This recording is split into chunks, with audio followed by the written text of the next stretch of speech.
in some freshly drilled spring oats, and they're coming well, but Christ, it's dry. It really is. It's gone from one extreme to other, to be fair. In fact, they went in lovely conditions, but it is dry now. Everything wants a good drink. And next door, we're just putting some nitrogen on, well, last application on Barley's. He's over there, look. Christ, this was wet when we drilled it. It just needs a natural, it could just do with an inch of rain, an inch steady rain.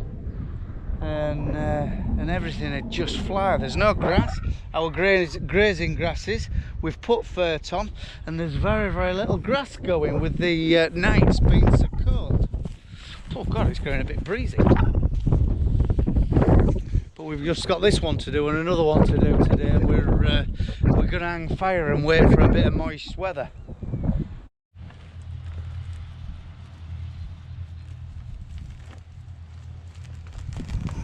I'll shelter from wind back at Cliff. But this was some barley we drilled, cassia barley at, Christ, was it about 400 and, no, I think it was about 230 kilo, which was like 420, 430 seeds, I think, and per square metre.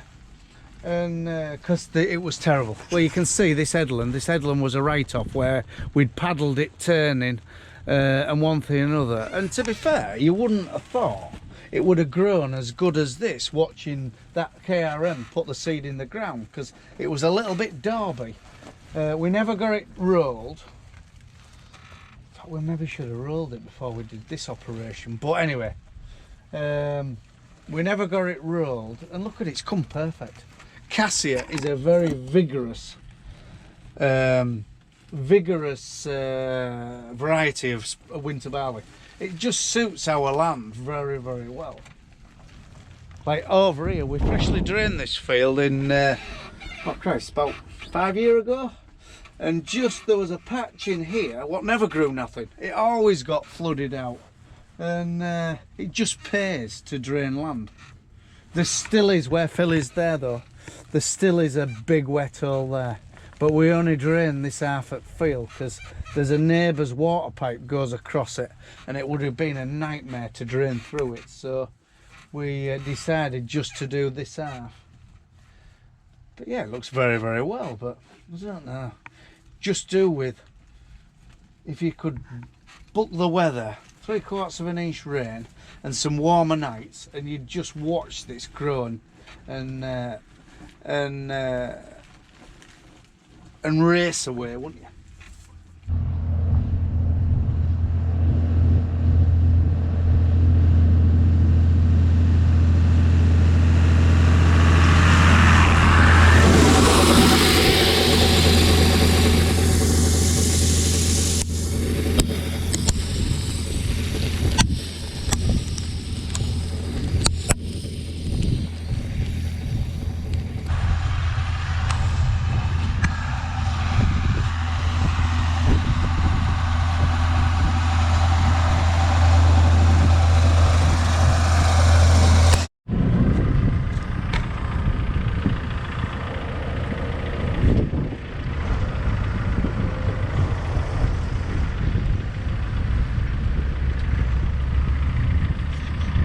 I can hear you saying, why have you got the bloody tilly spreader on that old thing? But it's only tyres, that tractor's on 16.9 tyres. And so it saves buggering about with row crops. And we've got one on 650s, and two on 540s. So, and you won't want, I don't know, less paddle the better. Obviously, if you come with a 20-point 540 down there, you're going to catch the rest of your crop. So we use that little girl, and it's lovely and light and handy as well. It's perfect, really. It's a hell of a tractor. I don't make them like they used to. There he goes.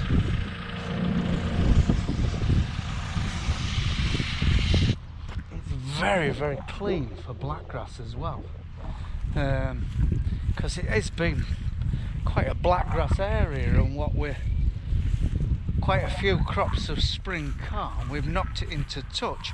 In fact, I'm looking at bottom here, and I can hardly, well, it's bad to see, to be fair, but I can hardly see a blackgrass plant. So the residual chemicals must have worked fantastic. Yeah, I'm struggling to find anything, which is good, isn't it? I know it does rear its head later on in season, but yeah, our residuals, it was just like right moisture. And I think high water rates as well. We're on 350 litres per hectare when we put our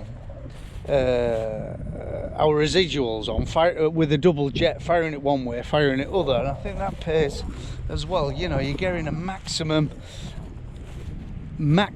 coverage of a good water rate.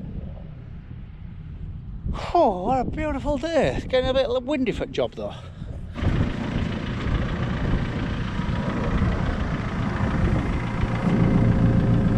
I've never known a dog as keen to ride about in vehicles. In fact, it would chase you down. We have to be very, very careful not to run over her. She's that keen to be in.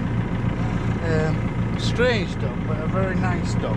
You should, I mean, with my grandkids, even Billy at like terrible 15-month-old, dragging her about, never nips him whatsoever. Never thinks about nipping him.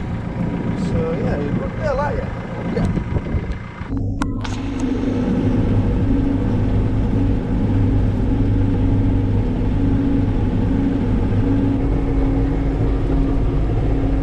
Putting T1 fungicide, well, it's all sorts of it. It's got a growth reg, fungicide, herbicide on our winter barleys.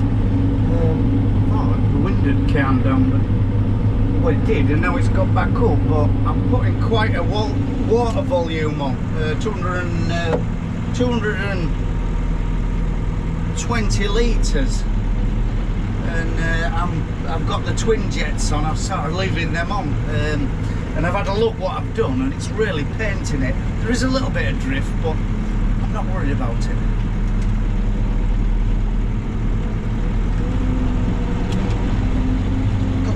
Right, my windows are terribly mucky.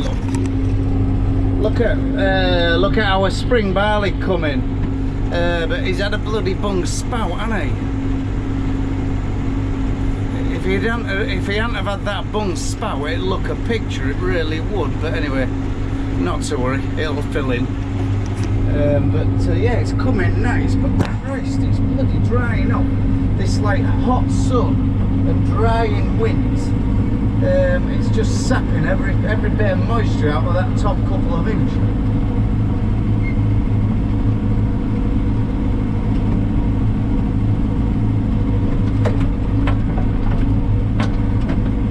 Right, I've got another 6 acre to do, and that's my lot for tonight. Just so I've made a start. This is very forward, this barley. It was our first one drilled, and very forward, so I just thought I'd tick our first couple off and then possibly delay it 3 or 4 days before I do the rest of it, which is a totally different crop. But I keep saying that as soon as it does rain, everything's going to spring to life and catch up.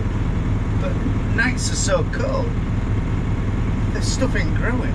We've got no grass and we've got no silage left. We want to turn cattle out, so I'm going to have to go source some silage. I'm going to ring my neighbour. I'll go see my neighbour Paul and Zoe and see if they've got any spare. Right, on to the next job. Yeah, what a beautiful evening. Run out of fodder bait, that's it. All fodder bait's gone. Phil cleaned the last bit of the heap and put that in these Herefords outside. I oversold. I wish I'd had another 20 ton in a heap, really.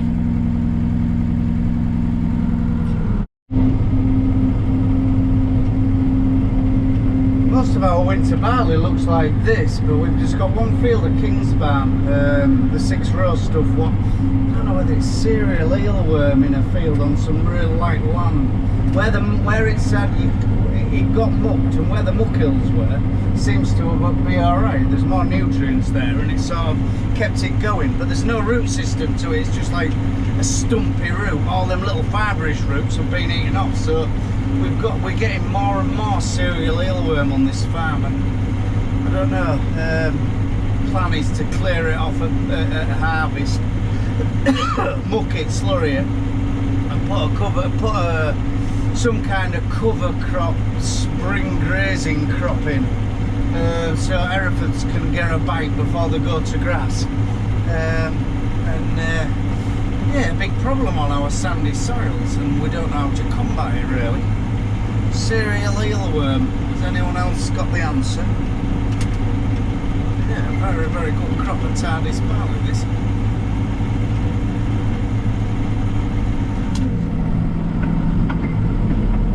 You may laugh at our old spray, but I'll tell you it's brilliant. Absolutely brilliant. It just, I can see that it's glazed on that boom.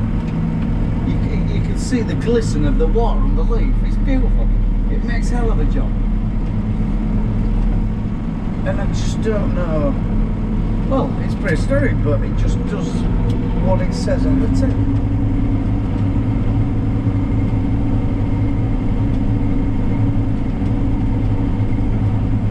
A bit warm in here though, because air conditioning's a little bit suspected.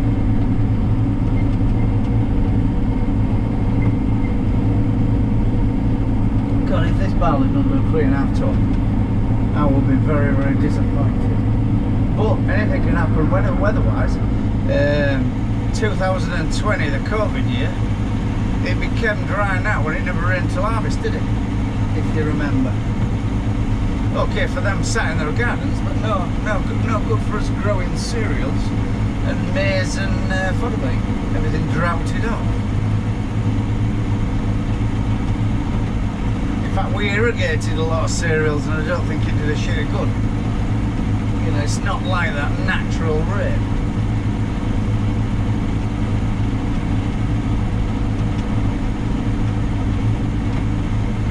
Oh God, it's bright.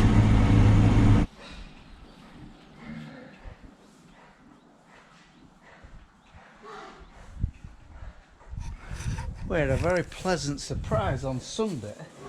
All by herself, we didn't realise she was as close. Phil says, bloody hell, that one's changing fast. And she'd gone into wizard sleeve mode round the back end, but her bag hadn't dropped much. Anyway, this little girl appeared, and all by herself. And yeah, it was about time we'd seen it. It was as dry as snuff. So yeah, beautiful little heifer calf.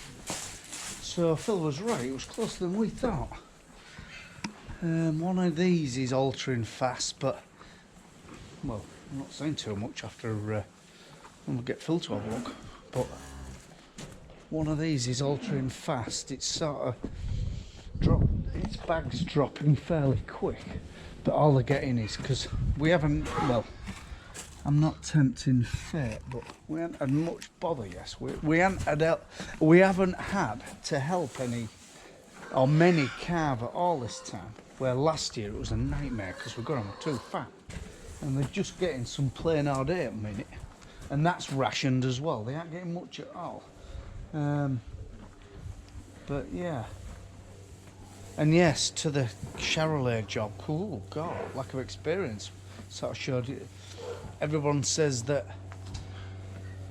for a Charolais to these girls, you could end up with a massive calf and big problems. But I think a lot of these big calves is overfeeding them before the calf though.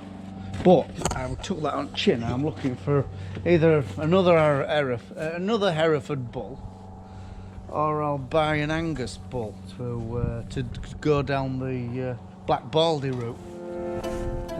So anybody local with an Angus bull surplus requirements, give us a shout. Right, on that note, tea time, I'm starving. Here, tell, it's roast lamb for tea, so bonus. Right, bye for now.